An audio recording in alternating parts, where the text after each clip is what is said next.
Então, a vida da gente, ela acaba sendo, a gente acaba ficando quase que escravo do serviço da gente. E para você acabar tendo uma vida melhor, digamos assim, uma qualidade de vida maior, você precisa sempre estar se relacionando com alguma coisa que não seja aquilo, estritamente aquilo profissional. Digamos assim, para limpar a mente, para que a tua cabeça saia do foco e volte limpa novamente. Claro. De tantos hobbies, eu gosto muito de natureza, eu sempre gostei. Aqui mesmo em Palmital eu descobri 2 espécies de peixe que existem em Palmital e não havia registro, então a gente fez um trabalho, descobrimos aranha, a gente fez um trabalho também em época de escola. É mesmo? Focado nisso, preservação do ambiente, na época tinha um lixão na pedreira, a gente fez um trabalho relacionado àquilo lá, depois foi extinto. Como que você descobriu essas espécies de peixe, por exemplo, e outras pessoas não haviam descoberto? O que você fez para isso? A gente foi para o rio, coletou peixe, obviamente devolvemos para a natureza e acabamos encontrando 2 espécies que hoje são comuns até em aquários. Mas na época não tinha registro. Tem nome específico essas espécies? Não vou lembrar, é uma coisa que agora, hoje, nesse momento, eu não vou recordar. Já faz um tempinho e eu acabei meio que ficando fora desses assuntos, eu não vou recordar o nome dos peixes e tal. Mas hoje eu comecei um hobby diferente. E eu estou criando abelhas sem ferrão, que são chamadas de ASF, são as abelhas indígenas, são as abelhas que existiam em abundância no Brasil. Porque quando a gente fala abelha, Antônio, a primeira coisa que a pessoa diz, vai me picar, vai me pular, vai... Verdade. Enfim, a primeira sensação, a abelha. Falou abelha, mas não é isso. Essas abelhas elas não têm ferrão, elas são desprovidas de ferrão, ferrão atrofiado, elas não têm como picar. O máximo, algumas espécies delas, elas pulam no cabelo, grudam no cabelo, provavelmente muitas pessoas já encontraram elas, mas não sabem que são as abelhas indígenas, que são as abelhas nativas do Brasil e que muitas delas existem pouquíssimos espécimes e agora a gente está criando várias delas, a gente já tem aproximadamente 20 espécies para justamente estar devolvendo para a natureza o que tinha antigamente aqui na região. São aquelas abelhas menores, aquelas que o pessoal chama de jiti, aquelas outras, está dentro dessa família aí ou não? É dentro dessa família, só que tem que lembrar que a abelha sem ferrão ela não é só o jiti, porque o jiti ela não é a menor abelha. A menor abelha que é existente em Palmital é a lambeolhos, que é uma mirinzinha, é muito miudinha, e a jataí, ou a jiti, que a gente chama, que é o mesmo nome, ela já é um pouco maior, bem conhecida pela produção de mel, o pessoal gosta do mel, mas as abelhas sem ferrão, elas não são limitadas a isso. A gente tem a bugia, que é uma uruçu, que ela é no tamanho de uma abelha com ferrão. É o mesmo tamanho, se você vê, se uma vir no teu lado, você vai correr, vai me picar. Até assusta. Mas ela não tem ferrão, ela não tem como te picar, não tem como te fazer mal. E é uma diferença delas, que abelhas com ferrão produzem mel em favo, que nós conhecemos hoje. Você pensou em mel, imagina favo. Favo de mel. Mas as abelhas sem ferrão, as abelhas indígenas, elas produzem pote. Elas fazem uns potes de mel. E quanto maior a abelha, maior o pote. Uma uruçu, né, que é uma bugia, o pote dela chega a ser quase do tamanho de um ovo de galinha, cada pote de mel. E daí você resolveu investir nisso. Agora sim você tem um sítio? Como é que é? Como é que você tá lá? Não, isso é na própria Infobit da minha casa, do lado da empresa. Tá lá na empresa mesmo. Lá na empresa tá lá. Se alguém tiver curiosidade, a gente mostra. Tá lá o bichinho trabalhando, estamos atendendo, multiplicando e devolvendo para a natureza. De vez em quando dá uma folguinha e você vai lá daí mexer.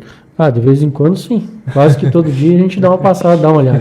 Até porque eu já fui lá na Infobit, já visitei você lá, já estive no teu escritório por diversas vezes. Você tem uma fonte lá, né, maravilhosa, uma cachoeira que você criou. Então, por isso que eu fiz essa pergunta. Eu percebi assim que você tem uma ligação muito forte com a natureza.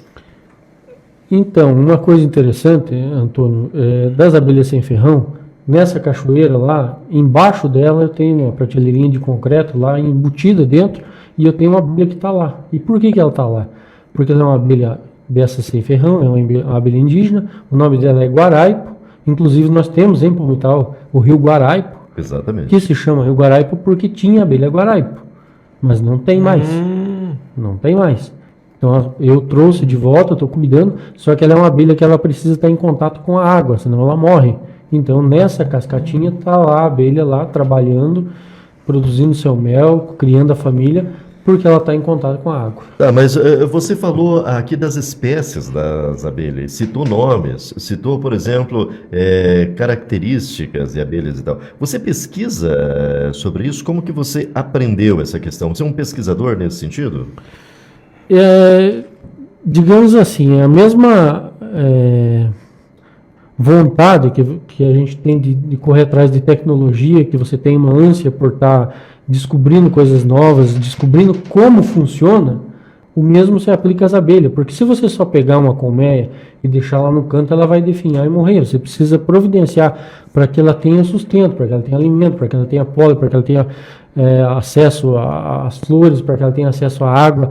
A temperatura também é importante, porque tem abelha que só vive dentro da terra, tem abelha que vive só próxima de água, tem outra que não pode ter contato com água. Então cada uma tem uma peculiaridade, e se você não atender, ela vai morrer. Você precisa estar junto. E uma coisa interessante das abelhas sem ferrão, que às vezes a pessoa diz, lá em casa tinha um jiti, mas foi embora, tá vazia a caixa. E as abelhas sem ferrão, elas não vão embora, elas morrem. Por que elas não vão embora? Porque a rainha da abelha sem ferrão, a partir do momento que a princesa é fecundada, ela se transformou em rainha, ela não voa nunca mais. Ela vai ficar ali pro resto da vida. E daí, se não tem mais nada, é porque algo aconteceu e a família morreu, porque a família não abandona a rainha, elas ficam lá pro resto da vida dela. Nossa. E se não tem nada, ela morreu, eles não vão embora. A abelha com ferrão, a Apis, que a gente conhece aí, que é a que pica as pessoas, é diferente. A rainha, se aconteceu qualquer coisa na colmeia, caiu a árvore que ela estava, a rainha fica 2 dias sem comer, emagrece e levanta voo, e eles vão para achar outro lugar. E a abelha sem ferrão, caiu uma árvore, ela vai morrer, porque ela não consegue se mudar. Quem diria, né? Com o Ronaldo da Infobit, que mexe com tanta tecnologia. Viu? Você percebeu que o Ronaldo está falando com a mesma propriedade que ele fala de tecnologia, está falando da abelha sem ferrão. Não, né? Você falou assim. Entende mesmo. A abelha sem ferrão, quando ela se transforma em rainha, você falou isso, né? Quando ela se transforma em rainha. Então tem toda uma hierarquia, de repente ela não é rainha, passa a ser rainha por algum acontecimento da colmeia, algo nesse sentido? Então, dentro das abelhas sem ferrão existem algumas diferenças. Por exemplo, dentro das escaptotrigonas, que são a tubuna, canudo, mandaguari. Olha o conhecimento. Você vê? Olha só. Agora tá estudado. Como que as escaptotrigonas funcionam? Elas, quando a rainha está botando, ela já escolhe uma célula e bota um ovo já maior e já diz, aqui vai nascer outra rainha. E daquela célula, se você abrir a colmeia, você vê ela, enxerga e diz, olha, ali vai nascer uma rainha. Essa é uma célula real, vai nascer uma rainha. Só que ela nasce princesa. Por que vai nascer uma princesa, vai nascer uma rainha? Por 2 razões.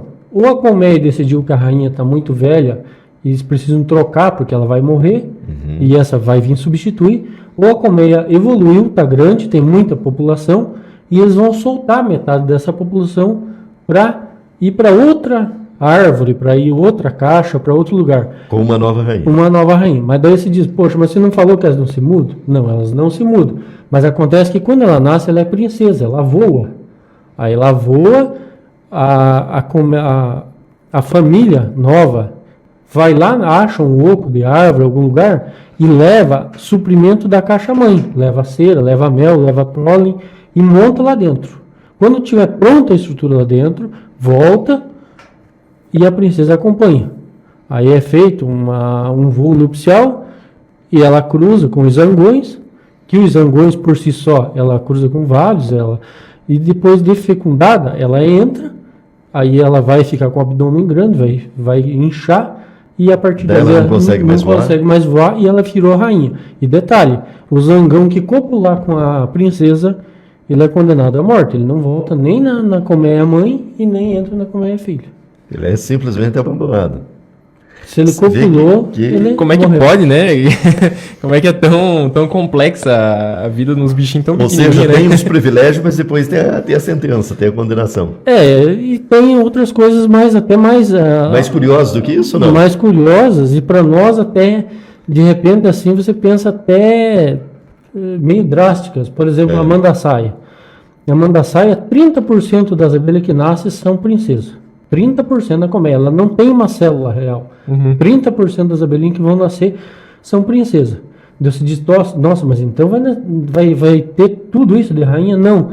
Nasceu a princesa, vai um monte de abelha e cita ela, cerca ela na caixa e faz uma dança tentando pegar ela. Se ela deixar pegar, eles atoram a cabeça dela e jogam fora.